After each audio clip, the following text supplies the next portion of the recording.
नमस्ते।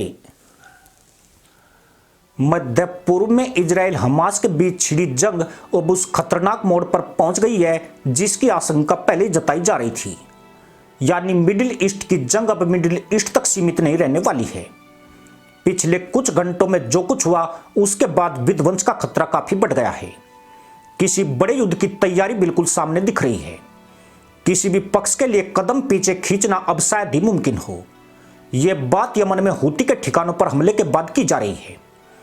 पर इस खेल को समझने से पहले जानना भी जरूरी है कि खुद इस्लामिक देशों ने अमेरिका और उसके सहयोगियों को ऐसा करने का मौका दिया है।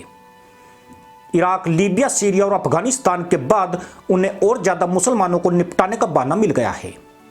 यह तो उसी वक्त तय हो गया था जब हमास ने 7 अक्टूबर को इजराइल पर हमला करके उसके 1200 नागरिकों को मार डाला था।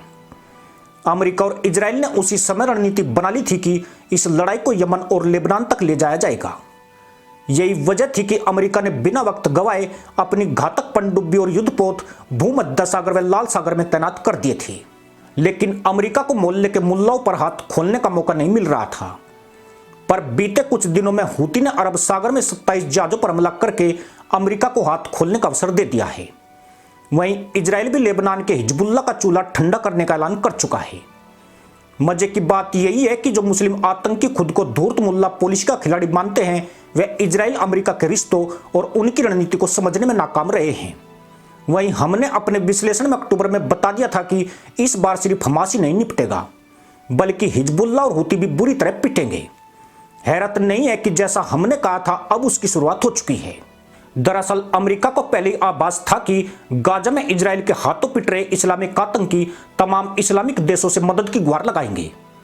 कोई मुस्लिम देश इस जंग में नहीं कूदे, इसी के मद्देनजर अमेरिका ने इजराइल की सुरक्षा में अपना युद्धपोत भेज दिया था।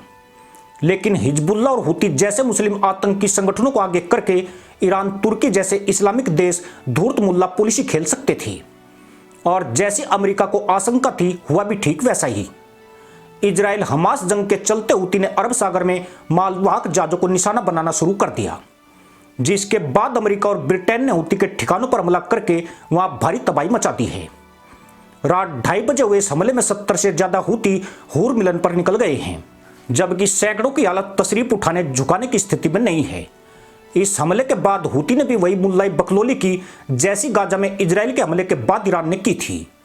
हूती ने ऐलान किया कि अमेरिका को इसकी भारी कीमत चुकानी पड़ेगी और जल्द ही यमन की तरफ से इसका जवाब दिया जाएगा।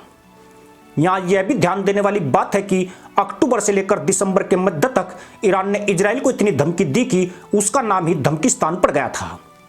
ईरान जब भी धमकी देता इजराइल और ज्यादा ताकत से फिलिस्तीनियों को निपटा देता। कहने वालों ने तो यही कहा कि ईरान इजराइल को उकसाकर ज्यादा से ज्यादा सुन्नी मुसलमानों को मरवा रहा है। इसके बाद खुद गाजियों को ईरान से फरियाद करनी पड़ी कि जब ईरान से कुछ हो जा नहीं रहा है तो कम से कम उनकी बैंड बजवाना बंद करे। बहरहाल ईरान अब शांत होकर बैठ गया है, लेकिन उसके प्रोक्सी हिजबुल्लाह और हूती इजराइल से ज्यादा मुसलमानों के ही दुश्मन बन गए हैं। वह उसी ईरानी पॉलिसी को आगे बढ़ा रहे हैं जिससे मध्य पूर्व में हालात तनावपूर्ण बने रहे और ईरान के दुश्मन सुन्नी देशों में एक दूसरे के तहमंद खींचने या फाड़ने की नौबत बढ़ती जाए। यानी खामोश रहकर भी ईरान बड़ा झोल कर रहा है। सऊदी के नेतृत्व वाले गठबंधन ने हूतियों के साथ करीब 8 साल लंबी लड़ाई लड़ी है। इस लड़ाई में सऊदी अरब को काफी नुकसान उठाना पड़ा था। बीते 2 सालों से इलाके में शांति व्याप्त थी, लेकिन ईरान ने फिर से मामला बिगाड़ दिया है। यही वजह है कि इस नए डेवलपमेंट ने सऊदी अरब की टेंशन बढ़ा दी है।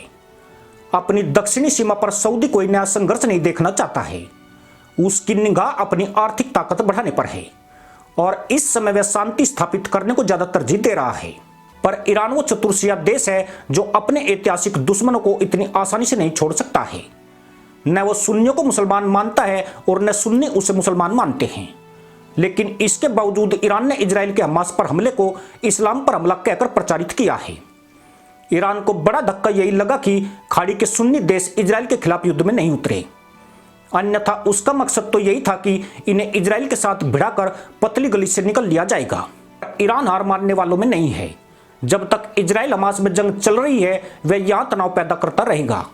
हूती और हिजबुल्लाह सिर्फ इतना ही जवाब देंगे जिससे मिडिल ईस्ट में आग की लपटें उठती रही।